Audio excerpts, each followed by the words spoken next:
bienvenue à ce premier webinaire d'un cycle de 4 rencontres organisées par l'ESSESCA Business School. Ces ateliers virtuels qui arrivent à point nommé à l'occasion du lancement de la nouvelle promotion de MBA Finance et Ingénierie financière. C'est la 7e promotion. Et ces webinaires-là, ces 4 webinaires organisés par l'ESSESCA Business School, ils sont consacrés à l'analyse approfondie du projet de loi de finances 2026 au Maroc. Et donc, cette école-là, elle réaffirme sa volonté d'offrir des espaces d'échange fructueux, académiques, professionnels, que vous soyez férus de fiscalité ou de finance ou encore néophyte en la matière. Ceci est un étendard pour essayer d'éclairer les grandes mutations économiques et financières qui façonnent notre environnement national. Alors, ce premier rendez-vous, il va venir ouvrir une série de réflexions structurées. Ce premier webinaire, nous avons choisi de l'intituler vers une nouvelle ère budgétaire, ambition et équilibre du PLF, projet de loi de finances 2026. On va tenter d'explorer un tant soit peu la trajectoire économique, les objectifs macro-budgétaires et équilibre financier visés par notre gouvernement, où il sera sujet justement de décrypter les orientations stratégiques de ce PLF 2026 et d'en discuter les implications tant sur le point politique que sur le point financier, et afin d'analyser avec rigueur les défis qu'il entend relever. Alors, pour discuter justement des coins et des recoins de cette thématique, j'ai la chance d'être accompagné aujourd'hui par la brillante, l'érudite Jeannette Benhida, qui a eu l'amabilité d'accepter mon invitation aujourd'hui. Alors, Jeannette Benhida, vous êtes docteur en sciences économiques, vous êtes spécialisée en macroéconomie financière et en finance de marché. Vous avez débuté votre carrière au sein de la Banque centrale en tant qu'économiste avant de rejoindre le régulateur des marchés financiers, l'AMMC, où vous avez notamment œuvré en faveur de la standardisation des normes de régulation. Vos principaux domaines de prédilection s'articulent autour des phénomènes d'interdépendance et de contagion entre les marchés financiers. Bienvenue, Jeannette Benhida. Merci beaucoup. Alors, avant de démarrer, justement, j'aimerais délimiter le projet de loi de finances dans son contexte. Il est vrai que ce PLF 2026, il s'inscrit à un moment charnière de l'évolution économique du pays. Il va marquer la volonté du pays de franchir un nouveau seuil dans la manière d'élaborer, de structurer et de justement piloter la dépense publique. Alors, cette nouvelle ère budgétaire va se traduire non seulement par le renforcement de la cohérence des politiques publiques, mais aussi la transformation des contraintes budgétaires persistantes qui se perpétuent dans le temps. Plusieurs orientations vont illustrer ce changement de paradigme dans ce PLF 2026.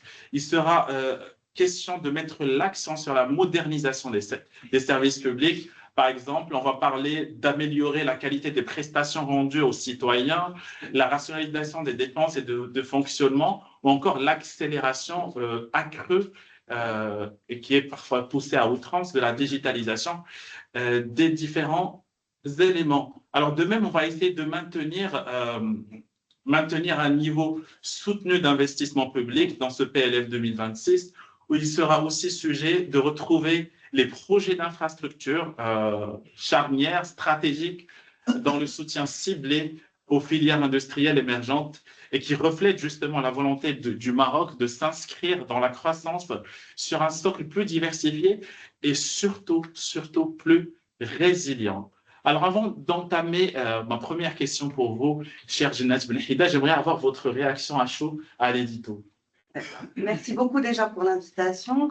Je remercie non seulement ESSESCA Business School pour la confiance renouvelée d'année en année, en m'invitant à venir justement intervenir sur ces sujets ô combien intéressants et surtout qui arrivent dans un timing particulier de l'année où à chaque fois le projet de loi de finances est justement bien mis en évidence dans toute l'actualité. Je remercie aussi mon cher confrère, collègue si je puis dire, et ami, l'érudit, je lui retourne le compliment, Monsieur Bachis. C'est toujours un plaisir d'être ici avec lui. Alors oui, effectivement, je pense que c'est une très belle synthèse, une très belle entame au sujet que de dire ce que porte ce projet de loi de finances 2026. J'ai l'impression qu'il y a une césure par rapport au passé. On est dans quelque chose de nouveau. On sent vraiment que c'est le reflet pur de la dynamique économique qu'on sent autour de nous au Maroc en tant que citoyens et aussi à travers notre prisme d'analyste. Donc, c'est un budget que je qualifierais, si je puis me permettre, d'État social sous contrainte. On sent l'aspect contrainte budgétaire, resserrement, rigueur, sans austérité pour autant, mais on sent cet engagement ferme vers le financement de l'infrastructure, les grands projets structurants, des moyens de financement renouvelés et surtout cette idée qui maintenant prend place, celle d'État social et avec des relais et des mesures directes mises en place pour donner jour à cet état social. Avec justement, comme vous l'avez si bien dit, l'investissement en clé de voûte avec des mécanismes nouveaux, beaucoup de nouveautés. Je pense qu'on aura l'occasion de discuter de tout cela plus en détail. Tout à fait. Alors, je partage parfaitement votre point de vue lorsque vous dites que ce projet-là, il constitue une césure. C'est vrai qu'il y a un ajustement subtil entre la consolidation des équilibres macroéconomiques, la poursuite des réformes sociales, qu'il s'agisse de la généralisation progressive de la protection sociale ou du renforcement des dispositifs de soutien à l'emploi des jeunes. On aura l'occasion de discuter davantage et beaucoup plus amplement de ça lors des questions que nous avons prévues pour notre intervenante aujourd'hui. Alors, c'est précisément à l'intersection de ces ambitions et de ces équilibres qu'on va essayer toujours de ces équilibres-là, parfois fragiles, parfois structurants, que se situera notre discussion aujourd'hui avec Madame Jnat Benhida. Alors, la première ou le premier axe sur lequel j'ai presque envie de vous interpeller, Madame Jnat Benhida, ça va être sur la cohérence globale des ambitions de ce projet, de ces équilibres dont on a parlé, de ce PLF 2026 qui est présenté en lisant en large et en comble la note de présentation de ce PLF 2026. Alors, j'ai presque envie de dire qu'il s'agit d'une nouvelle ère budgétaire alliant ambition sociale et rigueur macroéconomique sur lequel s'inscrit notre gouvernement aujourd'hui. Alors, ma question pour vous, Jnat Benhida, va être la suivante. Comment le gouvernement marocain entend-il concilier justement l'accélération notoire des réformes prioritaires, comme par exemple la généralisation de la protection sociale ou encore la réforme de la santé, sans oublier le soutien à l'investissement privé, avec la préservation, parce que là, il s'agit de préserver les équilibres macro-budgétaires et macroéconomiques dans un contexte de pression sur les finances publiques. Vous en conviendrez. Bien sûr. Alors, merci pour cette question. Donc, globalement, l'idée, c'est de voir un peu comment il sera possible de concilier à la fois cette ambition sociale, qui est très importante, et une certaine forme de rigueur, si vous voulez, macroéconomique et macro-budgétaire. Donc, on a à la fois, vous avez un double objectif, et qui n'est pas forcément convergent, d'où toute la difficulté à trouver un projet de loi de finances qui puisse porter ces ambitions qui sont même, voire contradictoires. On a une double logique, c'est la consolidation de l'État social, ce qui est source de dépenses pour l'État, ce qui est source d'investissement majeur, et en même temps un retour vers des équilibres budgétaires, disons, normaux. Une certaine normalisation, surtout après des années post-Covid où on a eu beaucoup quand même d'aléas et de perturbations sur les indicateurs macroéconomiques de par justement des éléments externes. Alors, déjà, il faut rappeler que les cibles macro sont explicites. On table sur une croissance donc en progrès qui va aller tourner autour des 4,5% et un déficit qui serait ramené à 3% du PIB en 2026 contre 3,5% l'année dernière. Et une dette du Trésor qui irait se refléter vers les 65,8%, donc inférieure à 70%. Et c'est en trajectoire baissière par rapport aux années précédentes. Alors, pour concilier tout cela et accélérer les réformes ambitionnées, donc l'État a articulé son action à travers 4 leviers principaux. C'est eux qui vont nous permettre de répondre à cette question. En premier lieu, il y a fatalement... c'est le cas, on veut un État social, mais on ne peut pas y parvenir en procédant par juxtaposition des priorités sociales ou par leur empilement, si je puis dire. On assiste à une hiérarchisation très claire des priorités sociales. Alors, en premier lieu, donc, on a certaines dépenses qui sont majeures. Certains secteurs qui, par la force des choses, ont été clairement priorisés. Je pense notamment à la santé et à l'éducation. Ce n'est pas un hasard, c'est une ambition qui existe déjà au Maroc depuis de nombreuses années, qui est portée aussi par des plans sectoriels, qui est porté par des plans de réforme très sérieux. Mais aujourd'hui, on voit cette manifestation s'accentuer davantage. Donc, on a près de 140 milliards qui seront consacrés aux deux secteurs combinés, avec une hausse, disons, de 21 milliards par rapport à l'exercice précédent. Et tout ça, bien sûr, avec la création d'emplois dans ces deux secteurs respectifs. Une dizaine de milliers d'ouvertures de postes, afin d'accompagner des réformes importantes dont je parlais, notamment la généralisation de la protection sociale et la réforme de l'éducation et système scolaire. Alors, parallèlement, on a la généralisation des aides directes accordées aux ménages. Donc, le PLF 2026, il prolonge la logique des aides monétaires pécuniaires accordées de manière ciblée à des ménages, des foyers jugés vulnérables. Et ça, c'est une logique qui vient remplacer celle qu'on avait adoptée précédemment, qui était la logique de subvention sur les produits, et dont l'État s'est désengagé au fil des ans, notamment parce que voilà, la chambre de compensation, la caisse de compensation, pardon, des formations professionnelles directement au marché financier. Donc la caisse de compensation, elle existe aujourd'hui, mais on est en train d'alléger sa charge. Et on prévoit d'accorder des aides directement aux ménages les plus vulnérables, et ça permet d'éviter ce glissement ou de fuite des bénéficiaires. On cible bien, et ça, bien sûr, ça a été permis et porté notamment par la digitalisation qui a permis d'identifier ces foyers, de faciliter le processus d'octroi d'aide, etc. Et ça, on l'a vécu depuis de nombreuses années. Et donc, l'idée, in fine, c'est d'aboutir à un État qui soit à la fois social, ciblé, évalué et soutenable en même temps. Donc, je vais aller vers le deuxième levier, qui est celui de préservation des équilibres et une gestion plus fine de la dépense. Parce que c'est bien beau de dépenser, c'est bien beau de prévoir des programmes aussi ambitieux, mais il y a le volet financement fatalement qui va suivre. Donc, il y a une certaine discipline et une certaine rigueur dans la gestion des dépenses. En premier lieu, on a des crédits de fonctionnement du budget de l'État qui sont cadrés à environ 347,5 milliards, alors que l'investissement budgétaire, pour sa part, il est prévu vers les 215,6 milliards en engagement. Alors, le service de la dette, et ça c'est un problème, donc tout ce qu'on a remboursé est relativement en intérêt et relativement important, à hauteur de 108 milliards. Et donc, ça nous pousse à arbitrer par rapport aux nouvelles dépenses qui vont être mises en place. Et donc, pour cela, on a des mécanismes agiles qui ont été mis en place, notamment les outils de prudence budgétaire, comme on les appelle, avec des autorisations données au gouvernement d'appliquer des réserves de précaution sur certains crédits et d'avoir surtout une gestion active de la dette. Surtout, comme vous le savez, maintenant, on a tendance à prévoir de plus en plus un segment important en dette extérieure, qu'il s'agit de juguler en fonction des opportunités de marché, etc. Alors, troisième levier, c'est appuyer les réformes sociales sur, et ça, je trouve ça hyper pertinent, sur la croissance et l'investissement, pas uniquement sur la dette. C'est-à-dire que c'est la première fois où on voit la concrétisation de cette idée qui se tient complètement, celle de financer ces dépenses qu'on prévoit, notamment par des mécanismes qui vont venir booster l'investissement. Et c'est un investissement qui ne repose pas sur l'État seul.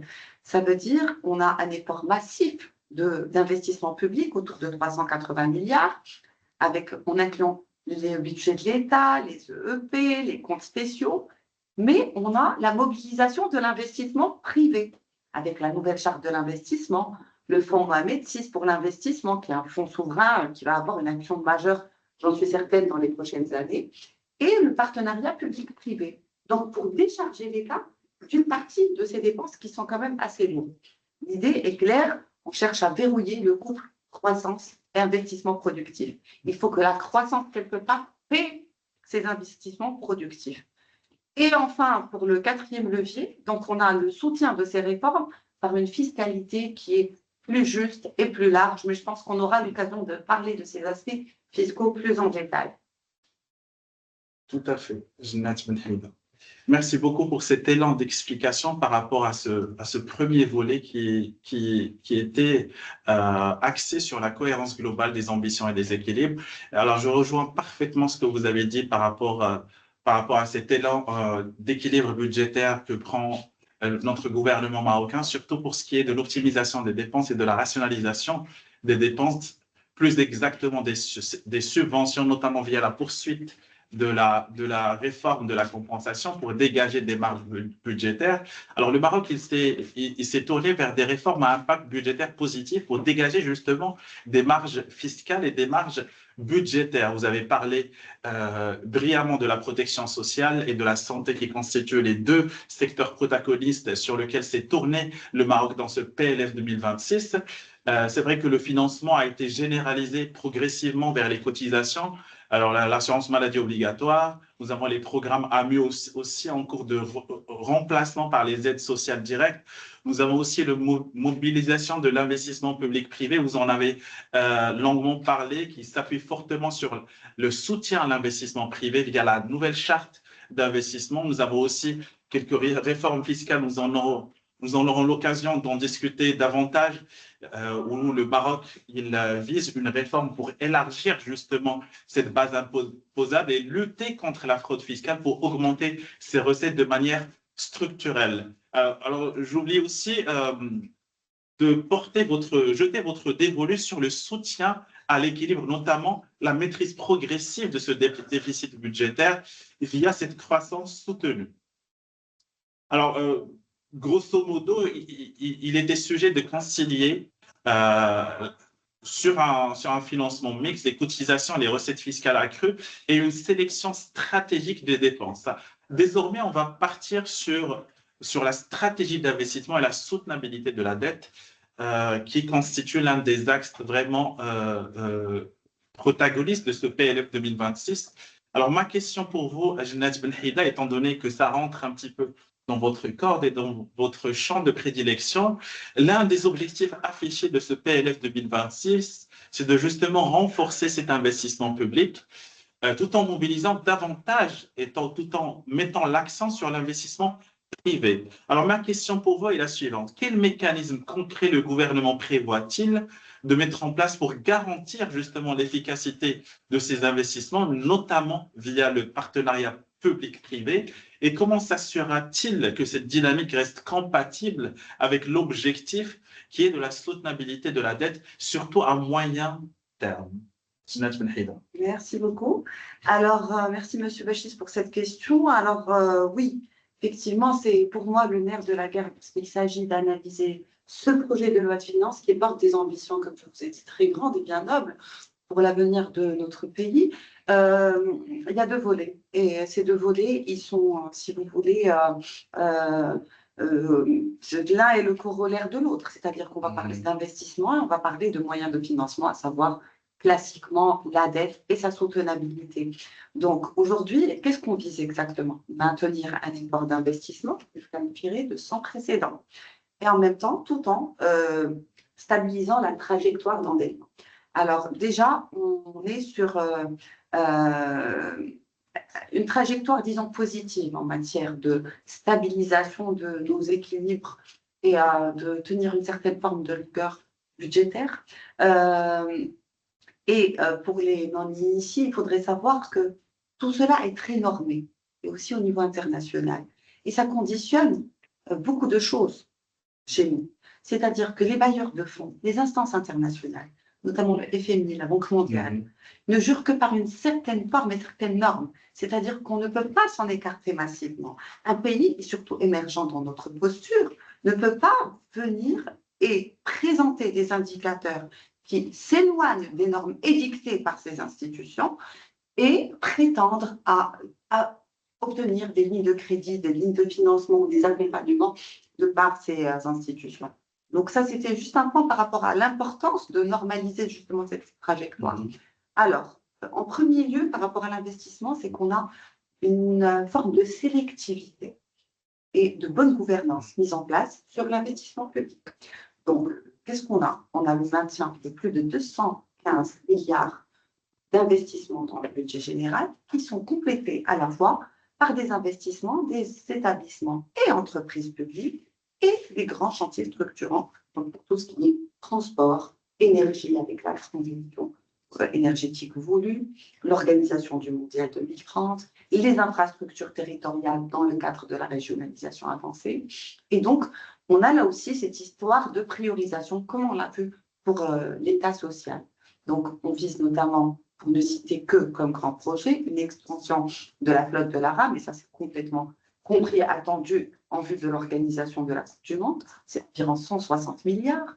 On a le projet très ambitieux, là aussi, du LGV Kenitra-Marrakech, qui pour lui, pour sa part, va accaparer près de 96 milliards. Et enfin, on a la modernisation des aéroports, parce que qui dit aussi transport aérien, dit les aéroports, parce que ce sont les structures d'accueil. Et bien entendu, des investissements massifs dans les énergies renouvelables et dans l'hydrogène vert, qui est un segment hyper prometteur. Alors, l'idée, c'est de concerter les efforts d'investissement principalement sur ces secteurs-ci et sur des projets qui sont jugés hautement productifs, donc qui portent en eux un potentiel de croissance et qui vont permettre de rendre notre territoire et l'ensemble des régions plus attractives. Donc, la budgétisation par programme, là aussi, est prévue. On a la généralisation des indicateurs de performance. Donc, on est dans une logique vraiment d'évaluation ex ante et ex post des investissements pour aller vraiment vers une forme de sélectivité, comme je l'ai mentionné. Et ensuite, qu'est-ce qu'on a? On a la mobilisation de l'investissement privé et les PPP comme un levier, non comme un substitut à l'État. Donc, vraiment, maintenant, ça va se coupler. Et donc, on a une pluralité de mécanismes qui sont prévus. En premier lieu, on a la nouvelle charte de l'investissement qui, espérons-la, bien sûr, a été adoptée dans le cadre d'un processus concerté et donc qui a été globalement bien accueilli par le monde de l'entreprise et qui va permettre d'orienter l'épargne privée vers des secteurs ciblés avec des incitations et des contrats d'investissement régionaux. On a aussi le fonds Mométis, qui est un fonds souverain, et comme vous le savez, il y a des expériences fabuleuses à travers le monde de fonds souverains qui ont réalisé des investissements majeurs. Alors, lui, pour l'instant, même si on en entend peu parler en termes de réalisation, mais il faut savoir qu'aujourd'hui, on a déjà mobilisé 19 milliards à peu près, avec un effet de levier supérieur à 4 déjà, et qui a sélectionné 14 sociétés de gestion de private equity, de capital risque, qui vont, elles, être le relais privé du financement de projets sélectionnés par le soin et jugés hautement performants et prometteurs. Et donc, ça, c'est typiquement un outil qu'on appellerait multiplicateur. Un dirham va venir déclencher plusieurs dirhams privés.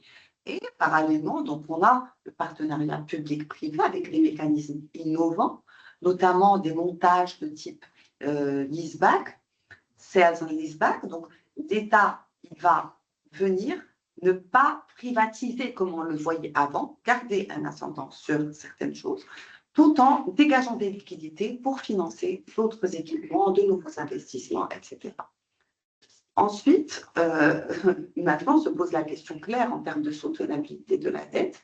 Comment tout cela et toutes ces ambitions restent compatibles avec une dette qui doit refluer vers les 65% du PIB, même si on est sur une trajectoire qui est favorable. Alors déjà, on part d'un postulat. Le projet de loi de finances, il se base sur des hypothèses et sur des estimations et des prévisions.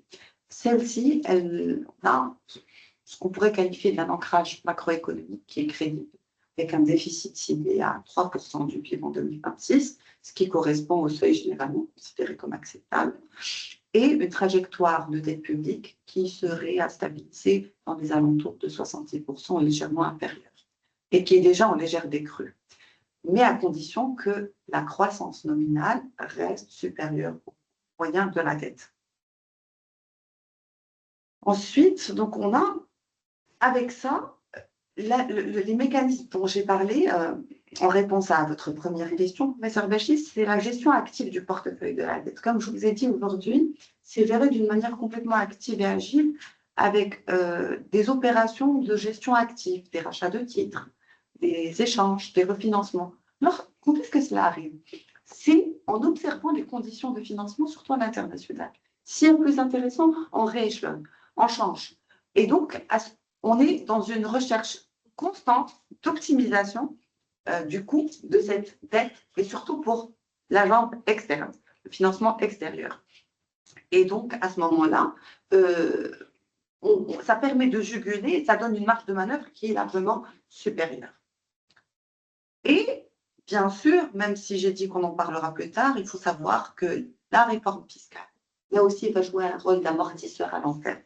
Donc là aussi, on pense qu'à l'aide de cette réforme fiscale, nous allons pouvoir, là aussi, recueillir un maximum de ressources pour l'État qui permettront, sans qu'on soit dans une forme d'oppression et des citoyens et des entreprises, mais que ça puisse financer quelque part ces ambitions. J'espère avoir répondu à votre question. Mais parfaitement, Jeannette Benhida, comme à l'accoutumée, à chaque fois, vous délectez nos auditeurs de votre science et de votre savoir. Alors, vous avez un petit peu mis l'accent sur les mécanismes d'efficacité des investissements, notamment à travers la nouvelle charte d'investissement, où il était sujet d'inciter justement l'investissement privé dans les secteurs prioritaires. Vous avez parlé aussi de ce côté élitiste du gouvernement, de cette sélectivité du gouvernement pour ce qui est de la gouvernance des partenariats publics-privés, une sélection beaucoup plus rigoureuse, beaucoup plus méthodique des projets et un meilleur transfert des compétences au secteur privé. Alors, il y a eu un renforcement, cela dit, du cadre réglementaire et légal et institutionnel pour les partenariats publics-privés. Alors, pour ce qui est de la compatibilité avec la soutenabilité de la dette de ce PLF 2026, c'est vrai que le focus a été porté sur l'investissement productif, c'est-à-dire qu'on a priorisé les projets avec un meilleur retour économique et social pour générer des recettes fiscales futures. Alors, sans oublier bien évidemment le financement mixte, ou ce qu'on appelle blended finance, c'est-à-dire qu'il y a eu une mobilisation accrue des financements concessionnels, des prix à taux réduits auprès des institutions internationales et le recours ciblé aux marchés financiers. Donc, vous êtes spécialiste en régulation des marchés financiers, vous en conviendrez, en fonction des trajectoires et des conditions de ce PLF 2026. Alors, je rappelle tout juste à nos auditeurs aujourd'hui qu'ils ont la possibilité de poser leurs questions à notre intervenante, à notre érudite, Jeannette Benhida, aujourd'hui, à travers le chat de la conversation. Donc, essayez, si vous estimez que vous avez besoin d'éclaircissement ou encore si vous avez besoin de combler vos lacunes ou de consolider vos acquis par rapport à notre thème aujourd'hui. Donc, n'hésitez pas à lancer vos questions sur le chat de la conversation. Donc, notre intervenante aujourd'hui aura l'occasion d'y répondre d'ici la fin de ce webinaire. Donc, n'hésitez surtout pas. Alors, on arrive à un tournant de ce webinaire où il aura peut-être fallu qu'on discute des réformes fiscales et leur impact sur la compétitivité de nos entreprises. Nous avons parlé, en résumé, de la gouvernance renforcée, notamment des partenariats publics-privés, la sélection stratégique des projets privés et publics, qui allège justement le fardeau de la dette et de cette soutenabilité de la dette par l'augmentation un tant soit peu de ces recettes. Alors là, Jeannette Benhida, je vais essayer de vous interpeller par rapport à ce PLF 2026, surtout par rapport à la continuité de la réforme nationale qui vise davantage d'égalité, davantage d'équité et davantage d'éthique en matière de transparence et de compétitivité. Ma question pour vous va être la suivante. Quelles mesures fiscales pourra-t-on attendre en 2026 pour répondre justement à ces ambitions de ce projet de loi de finances et comment ces mesures permettront-elles d'élargir l'assiette de réduire les disparités sectorielles, parce que nous avons vu, vous en conviendrez qu'il y a des disparités sectorielles, et d'améliorer justement la compétitivité de nos entreprises marocaines sur l'échelle nationale et internationale, sans compromettre, cela dit, la mobilisation des ressources nécessaires au financement des politiques publiques. Jeannette Benhida. Merci beaucoup. Alors, effectivement, un volet important et majeur à étudier, justement des mesures fiscales implémentées et proposées par ce projet de loi de finances. Alors déjà, il faut savoir que le projet de loi de finances 2026, c'est quelque part déclinaison de la loi 469/19 sur la réforme de la fiscalité. Et donc, il va poursuivre 3 objectifs: équité, transparence et compétitivité, comme vous l'avez si bien cité. Alors ici, sans prétendre à l'exhaustivité, on va aller vers quelques mesures phares qui ont été mises en place et qui sont proposées. Alors déjà, on a l'élargissement de l'assiette fiscale et la lutte contre l'informel. Ils vont de pair d'ailleurs. Donc, un certain nombre de mesures et pour ne citer qu'elles, vont venir viser à ramener dans le champ de l'impôt des bases qui sont aujourd'hui peu, pas mal imposées, sans pour autant être dans la coercition et sans relever formellement les taux. Donc déjà, on a un élargissement, une généralisation du mécanisme de retenue à la source pour certains. Donc déjà, ça concerne les prestations rendues par certaines personnes morales en termes d'IS et de TVA, un peu sur les sociétés et de TVA. Aux revenus locatifs en matière d'IS et d'IR, et avec une extension progressive, dans un premier temps, sur les grandes entreprises, pour ne pas léser les entreprises de taille plus modeste et ne pas leur occasionner un choc de trésorerie. Il faut savoir, et ça je pense que tout le monde le sait, mais là je vais le rappeler, le tissu économique marocain est principalement constitué de PME, voire de TPE, très petites entreprises, insuffisamment structurées, avec des trésoreries parfois un peu bancales. Donc, toujours dans le cadre de lutter contre l'informel, sur un autre volet, par exemple, une mesure intéressante, c'est le droit d'enregistrement additionnel de 2% qui est imposé aujourd'hui sur les mutations d'immeubles et les fonds de commerce qui sont payés en cash comme beaucoup avaient l'habitude de le faire. Donc, on cherche de la traçabilité, on cherche à décourager le cash et on cherche justement à faire tout rendre formel et beaucoup moins informel. Et bien sûr aussi, pour certains secteurs, on a prévu une auto-liquidation de la TVA. Il s'agit notamment des entreprises qui agissent sur la transformation de déchets neufs d'industrie et de métaux de récupération, parce que ce secteur-ci était justement connu par un poids de l'informel très, très important. Ensuite, par rapport à la réduction des disparités, il y a lieu de dire qu'on va venir soutenir les secteurs productifs. Mais là aussi sur une base de sélectivité, pas comme avant. Pourquoi? Parce que maintenant, on vise de plus en plus de neutralité fiscale, de neutralité sectorielle. On ne veut pas privilégier un secteur au détriment de l'autre. Mais aujourd'hui, il y a des choses qui s'imposent. Et là, j'en suis ravie. Par exemple, exonération de la TVA sur tout ce qui est fertilisant et support de culture. Il faut savoir qu'aujourd'hui, si nous subissons un renchérissement des coûts des fruits et légumes, c'est notamment parce que les intrants ont énormément augmenté. Et on parle notamment de ces fertilisants, on parle de semences. Donc là, il vient et on va exonérer un secteur ou un marché qui est particulièrement impactant pour toute une filière de production et qui impacte directement le pouvoir d'achat du consommateur in fine. Donc, je trouve ça très intéressant et pertinent. Donc, on a aussi l'harmonisation à 24 mois de l'exonération de TVA sur les biens d'investissement, que ce soit à l'intérieur comme à l'import. Et on a des mesures incitatives en faveur des sociétés sportives. Aujourd'hui, comme vous le savez, on est en pleine transformation et beaucoup d'associations sportives, étant donné la nouvelle législation, sont amenées à se transformer en SA.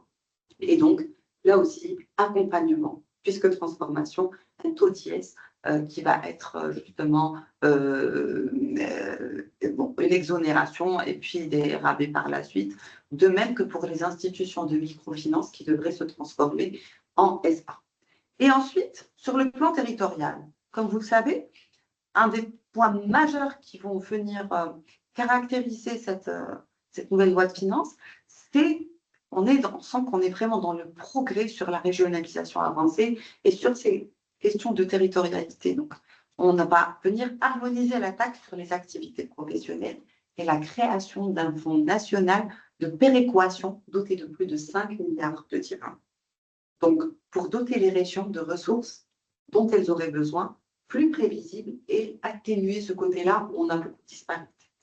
Donc, l'ensemble de ces mesures, ils versent, si vous voulez, dans le même sens et ils créent une cohérence d'ensemble. Ensuite, bien sûr, tout cela n'est rien, sont les bons moyens d'entrer en contact et de faciliter la démarche pour les citoyens, les personnes physiques, comme pour les personnes morales. Donc, ce qui s'est passé, c'est que maintenant, on est sur une digitalisation qui progresse et qui est de plus en plus acceptée et qui donne ses fruits. Donc, on a la généralisation de l'adresse électronique comme canal de communication avec l'administration fiscale. C'est un progrès et ça marche très bien. L'adaptation des règles de tenue de comptabilité et la clarification du dispositif fiscal. Actualisation des règles relatives aux droits de timbre après leur dématérialisation. Donc, on est sur une panoplie de mesures qui visent à moderniser l'administration fiscale et améliorer surtout le contact et faciliter les démarches pour tous les contributeurs finalement. Donc, c'est un ensemble à voir dans son absolu entre les mesures et les mesures mises en place pour accompagner et faciliter les démarches. Tout à fait. Alors, je vous rejoins parfaitement par rapport à ce que vous avez dit, justement, dans l'élargissement de l'assiette et la rationalisation des incitations fiscales, notamment lorsque vous avez parlé des mesures phares attendues qui résonnent dans ce PLF 2026, notamment en matière d'équité et de transparence, l'harmonisation et la convergence entre les taux d'IF et IR, la poursuite de l'alignement progressif des taux d'impôt sur les sociétés, l'impôt sur les revenus pour réduire un petit peu ces disparités sectorielles. Alors, vous avez parlé de l'élargissement aussi de l'assiette de la TVA, où il y a des exonérations, mais il y a aussi un réexamen et une possible réduction des champs des exonérations de la TVA pour justement améliorer le rendement et la neutralité de cet impôt. Alors, vous avez aussi parlé de la lutte contre la fraude et l'évasion fiscale via justement cette digitalisation et cette dématérialisation des procédures pour améliorer la transparence et l'efficacité du recouvrement. Alors, j'ajoute juste à cela la compétitivité et le financement, notamment le soutien aux startups et les PME, justement dans ce PLF 2026 pour booster la compétitivité. Il y a aussi la rationalisation des dépenses fiscales et un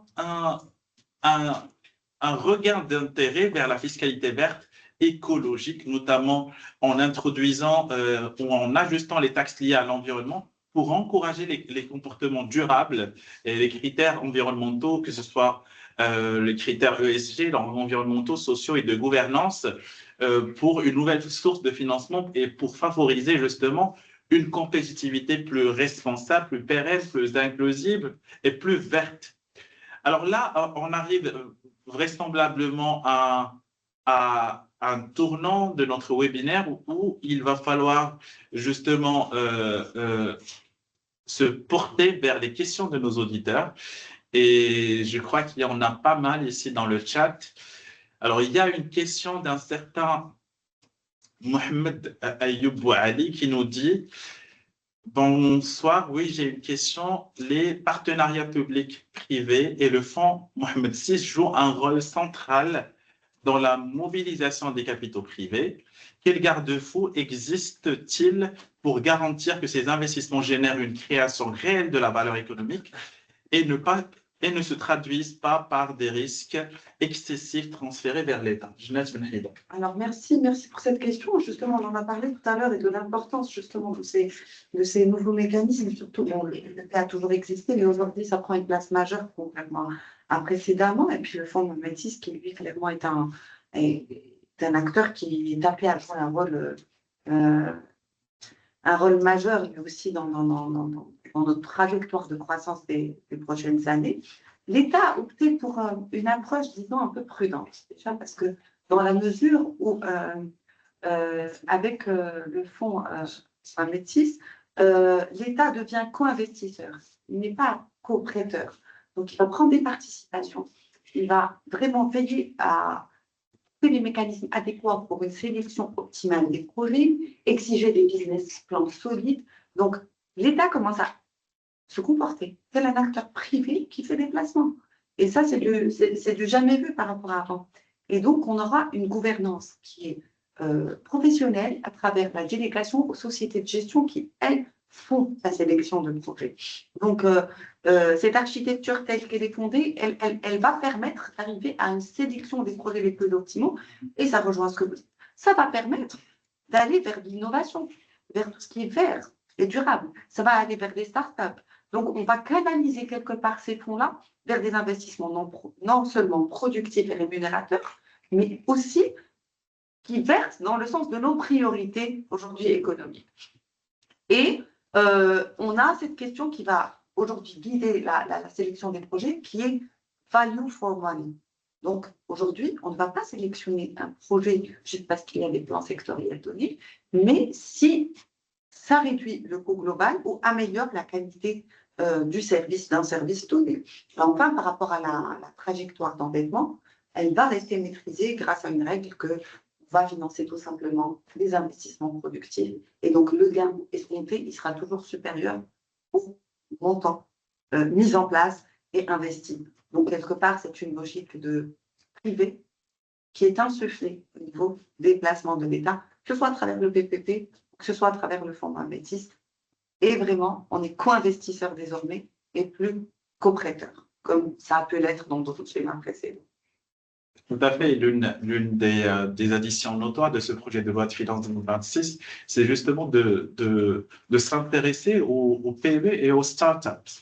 C'est-à-dire même les très petites entreprises où il y a eu un renforcement des incitations fiscales spécifiques, notamment des taux réduits, un amortissement accéléré pour les petites et moyennes entreprises et aussi pour booster justement la compétitivité de ces dernières. Alors, on a une deuxième question d'un auditeur aujourd'hui, un certain Younes Estahel, qui vous dit « Bonsoir, j'ai une question. Quel outil le gouvernement prévoit-il pour s'assurer que la réforme de généralisation de la protection sociale reste soutenable à long terme, surtout si la croissance venait à ralentir ?» Merci beaucoup. Alors effectivement, on a vu ce qui caractérise cette loi de finances en premier lieu, ce projet de loi de finances là. Donc en premier lieu, c'est justement là, cette volonté de consolider un État social à travers diverses mesures, notamment des aides directes, la généralisation de l'AMI, pour ne citer que cela en tant que mesure. Alors déjà, il faut savoir que c'est bien cadré. Aujourd'hui, on aura même des aides en cas de perte d'emploi. Et donc, on voit que ça commence à devenir majeur. Mais les aides, leur avantage, c'est qu'elles sont directes, elles sont numériques et elles sont conditionnées. C'est-à-dire que tout le monde n'est pas éligible. Et donc, ça limite les fuites et ça optimise là, en matière de dépenses. Et puis, après, on a été très prudent. On a adopté une logique de phasing, si vous voulez, de phasage. On est parti petit à petit, la généralisation de la montagne, des aides directes, et ça va aller crescendo. Et donc, le fait d'étaler ça sur plusieurs années, déjà, ça va lisser les dépenses et, in fine, l'impact budgétaire lui aussi, il sera lissé au fil des ans. On n'a pas fait ça one shot, c'est fait de manière progressive. Et puis, il faut dire que d'où viennent les recettes qui vont financer cela? Elles ne viennent pas forcément. Donc, on le sent moins. C'est moins pénalisant, si vous voulez, parce qu'au lieu de relever les taux d'impôts, on est en train d'élargir l'assiette. Et donc, globalement, c'est plus, disons, fair, c'est plus équitable pour tout le monde. Et c'est un ciblage qui, disons, est plus proportionnel, plus fin. D'accord? Et là, se pose la question, en cas de ralentissement, qu'est-ce qu'on fait? Alors là, toujours dans le cadre de l'agilité, il y a des mesures qui vont permettre de se rattraper. Je pense notamment à la constitution de réserves de précaution, c'est prévu. On a la priorisation des dépenses sociales et donc on peut revenir en arrière sur le temps de justement garder les essentiels compte tenu du contexte macroéconomique qui, lui, évolue chaque année au moment où on produit les projets de loi de finances. Et un recours qui va être calibré pour les emprunts à chaque fois. Donc, on va passer de cette logique qu'on avait passé de subvention généralisée à quelque chose de plus fin, disons, de plus ciblé, et avec une priorisation qui est bien faite et une temporalité. D'accord? Donc, c'est ça qui va permettre d'avoir ce lissage sur le long terme et garder une soutenabilité du budget. Merci Ginat Benhida pour ces réponses extrêmement minutieuses et méticuleuses. Vous êtes vraiment fidèle à vous-même, comme à chaque fois. Alors, je rappelle à nos auditeurs aujourd'hui que nous avons aussi la chance d'avoir des personnes en présentiel. Alors, je sais que c'est un webinaire et que c'est censé être en ligne. Cela dit, il y a des personnes qui m'ont sollicité pour être présentes en présentiel. Et je vois qu'il y a quelqu'un qui veut éventuellement poser une question en présentiel. Alors, si vous pouvez juste élever la voix pour qu'on puisse vous entendre. Bonjour, c'est Reda Jampari. Donc, tout d'abord, je vous remercie pour Madame Janès, Monsieur Bachis, pour la qualité de vos interventions. Donc, ma question est la suivante. Comment s'assurer que l'élargissement de l'assiette fiscale et la lutte contre l'informel ne se traduisent pas en pratique par une hausse disproportionnée de la charge fiscale pour les PME? Merci pour votre réponse. Déjà, merci à vous tous pour votre présence. Ça fait du bien. Certes, on est bien entourés. Je vois que vous êtes nombreux à nous suivre aujourd'hui en ligne, mais d'avoir d'avoir quelques personnes présentes devant nous, bien sûr, rend ce moment plus agréable. Alors, votre question, elle porte principalement, donc déjà, je vous remercie pour votre question. Alors, l'idée, c'est un peu l'équité, la compétitivité, les PME, comment faire en sorte qu'elles ne soient pas laissées quelque part de côté. Alors, l'idée, c'est qu'aujourd'hui, aucune entreprise qui est en règle et qui est formelle ne sera pénalisée. Donc, on va réduire finalement l'écart entre le formel et l'informel. Donc, finalement, ça ne pénalisera ni la compétitivité, ni ne créera de concurrence déloyale. On cherche à rentrer dans le giron des contributeurs, des entreprises qui, jusqu'aujourd'hui, ne payent pas 100% ce qu'elles devaient payer ou échapper totalement à d'autres formes de fiscalité. Et donc, les mesures qui ont été mises en place pour aboutir à ça, qu'il s'agisse d'augmenter les process de retenue à la source, de renforcer la traçabilité des transactions, de permettre une auto-liquidation. Déjà, ça a été fait d'une manière qui est intelligente parce que ça cible surtout les secteurs où on remarque généralement une forte évasion, d'accord? Pas les entreprises qui sont déjà transparentes.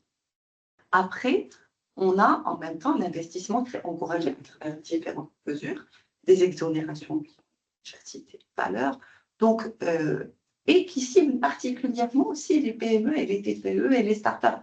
Donc, quelque part, elles sont incitées. Donc, vous voyez, il y a un peu carotte, bâton, sans que ce soit clairement bâton. Et, comme je vous ai dit, il y a aussi toutes les démarches administratives étant énormément facilitées par le numérique. Ça crée un environnement qui est plus propice à l'autodéclaration, qui est plus propice à l'adhésion générale des entreprises. Et ensuite, là, je l'ai cité tout à l'heure, mais il y a lieu de le citer, il y a cette neutralité sectorielle qui, quelque part, est en train de s'instituer. Et c'est une règle de base qu'il faut avoir au niveau de toutes les économies, globalement. C'est que les mesures visant à soutenir certains secteurs au détriment d'autres doivent être l'exception et non la règle. Aujourd'hui, donc, on agit de manière purement horizontale. Ce sont tous des secteurs qui sont assujettis aux mêmes incitations, aux mêmes exonérations, etc., à quelques exceptions près. Et on a dit que c'était judicieux justement parce que c'est les priorités du moment. Donc, celle-ci, donc, grâce à cela, on va éviter d'avoir énormément de taux différenciés, de niches injustifiées. Et, in fine, on va avoir, avec l'adoption en parallèle de la charte de l'investissement, un environnement des affaires qui est beaucoup plus favorable pour les entreprises et à l'investissement global. Donc, c'était quelques mesures qui permettent de ne laisser personne de côté et d'avoir un environnement de compétitivité comme vous l'avez. Merci Znas Benhida. Alors pour donner davantage de substance à nos auditeurs aujourd'hui, c'est vrai que ce projet de loi de finances 2026, il cherche à trouver un équilibre entre le maintien des ressources et la compétitivité économique. Alors quand je dis maintien des ressources, j'entends par là l'élargissement de l'assiette et la réduction des dépenses fiscales. Et quand je parle de la compétitivité économique, j'entends par là la rationalisation des taux et le ciblage des institutions, des incitations, surtout les incitations des startups et des très petites entreprises qui ont été un petit peu les grandes oubliées du projet de loi de finances 2025. Alors, pour essayer de résumer tout ce qui a été dit, ces joutes intellectuelles qui ont été proférées aujourd'hui par rapport à ce projet de loi de finances, l'enjeu majeur, il réside où? Il réside dans la conciliation entre deux choses. L'accélération du programme social, c'est-à-dire le programme social, protection sociale et santé, qui sont les deux secteurs charnières de ce projet de loi de finances 2026, et le soutien à l'investissement productif, sans oublier, bien évidemment, nous en avons brièvement parlé tout à l'heure lors de la première question, c'est la préservation des équilibres macroéconomiques et la soutenabilité de la dette. Alors, cette équation c'est une équation qui est difficile à être résolue. Elle sera, à mon sens, résolue grâce à un triptyque qui est pour moi assez parlant, c'est les réformes fiscales, plus d'équité, plus d'efficacité pour financer les politiques publiques. Le deuxième volet, c'est la gouvernance de l'investissement, notamment à travers cet engouement pour le secteur privé via la nouvelle charte et les partenariats publics-privés, et cette rigueur budgétaire, cette sélectivité, cet élitisme par rapport aux projets les plus structurants et par rapport à la rationalisation des dépenses pour dégager des marges prioritaires au service des priorités nationales.